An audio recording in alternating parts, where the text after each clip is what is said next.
Hello everyone, welcome to my channel all about zoology.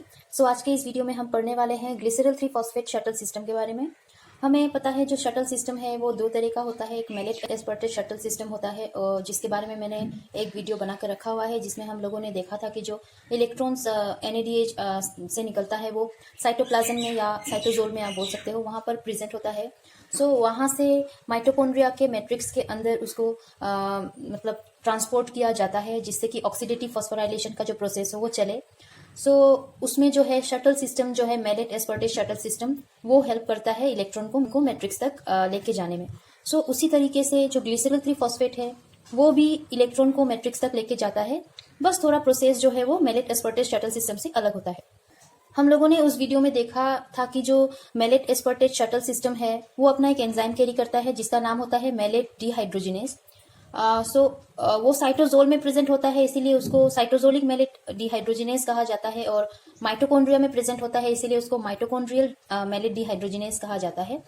ठीक उसी तरीके से ये जो है ग्लिसरल 3 फॉस्फेट शटल सिस्टम, इसमें भी दो एंजाइम प्रेजेंट होते हैं।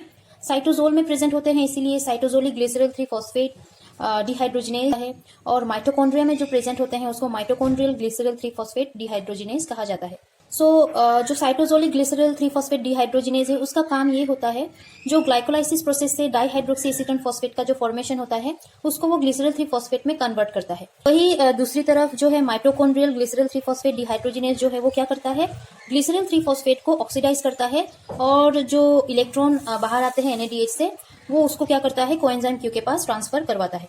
सो इसका प्रोसेस कैसे चलता है वो हम देखते हैं। इससे पहले मैं आपको एक बात बताती हूँ कि ये जो है स्केलेटल मसल और जो ब्रेन है उसमें ज्यादातर दिखाई देता है, और अगर इसका जो मैकेनिज्म है वो अच्छी तरीके से ना हो या एबनॉर्मल आप बोल सकते हो, एबनॉर्मली ये फंक्शन करे तो बहुत सारी डिजीज जो है वो हो सकते हैं और ट्यूमर जो है वो भी हो सकता है।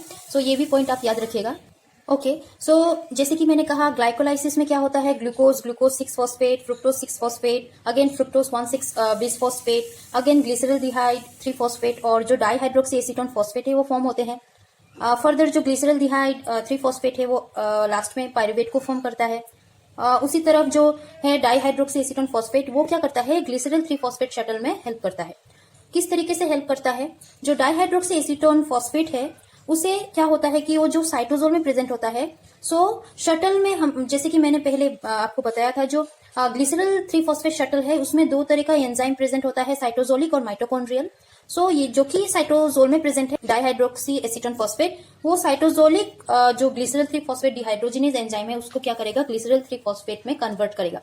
उसी समय जो NADH है वो क्या करेगा, अपना 2 इलेक्ट्रॉन को छोड़ेगा और NAD फॉर्म में चला जाएगा, NAD प्लस में। ठीक है, सो जैसे ही ये dihydroxy acetone phosphate glycerol 3 phosphate में कन्वर्ट हुआ, उसी दौरान जो NADH से इलेक्ट्रॉन जो बाहर आए थे 2 इलेक्ट्रॉन, वो इसमें क्या होंगे, अटैच हो जाएंगे। इससे पहले वीडियो में मैंने मेलेट एस्पर्टेट शटल सिस्टम के बारे में बताया है, वहां पर भी हम लोगों ने यही देखा था कि जो इलेक्ट्रॉन बाहर आते हैं वो मेलेट के फॉर्म में अंदर जाते हैं मैट्रिक्स के। सो उसी दौरान इस केस में भी क्या होता है, जो इलेक्ट्रॉन बाहर आएंगे NADH से वो ग्लिसरल 3 फॉस्फेट में अटैच होकर मैट्रिक्स के अंदर पहुंचते हैं। ठीक है, बट यहाँ पर क्या होता है, कोई ट्रांसपोर्टर प्रेजेंट नहीं होता है। ग्लिसरल 3 फॉस्फेट जो है वो आउटर मेम्ब्रेन, जो माइटोकॉन्ड्रिया का आउटर मेम्ब्रेन होता है उसके लिए परमिएबल होता है, लेकिन इनर मेम्ब्रेन के लिए वो परमिएबल नहीं होता है। इसीलिए यहाँ पर जो माइटोकॉन्ड्रिया का इनर मेम्ब्रेन है उसमें क्या होता है, mitochondrial glycerol 3 phosphate dehydrogenase present होता है। ठीक है, सो माइटोकॉन्ड्रियल ग्लिसरल 3 फॉस्फेट डिहाइड्रोजिनेज के हेल्प से क्या होता है, ये ग्लिसरल 3 फॉस्फेट अगेन क्या होता है, डाइहाइड्रोक्सी एसीटोन फॉस्फेट में कन्वर्ट होता है। जैसे ही ये इनर मेम्ब्रेन के बाहर जो माइटोकॉन्ड्रियल ग्लिसरल 3 फॉस्फेट के पास आएगा, ये एंजाइम क्या करेगा, ग्लिसरल 3 फॉस्फेट को डाइहाइड्रोक्सी एसीटोन फॉस्फेट में कन्वर्ट करेगा, और जो उसके पास इलेक्ट्रॉन था वो किसको देगा, FAD को देगा। FAD अगेन FADH2 फॉर्म में चला जाएगा, जो कि उसके पास इलेक्ट्रॉन आ चुका है। अब वो FADH2 अगेन क्या करेगा, ETC में हेल्प करेगा, या आप बोल सकते हो ऑक्सीडेटिव फॉस्फोराइलेशन के प्रोसेस में हेल्प करेगा।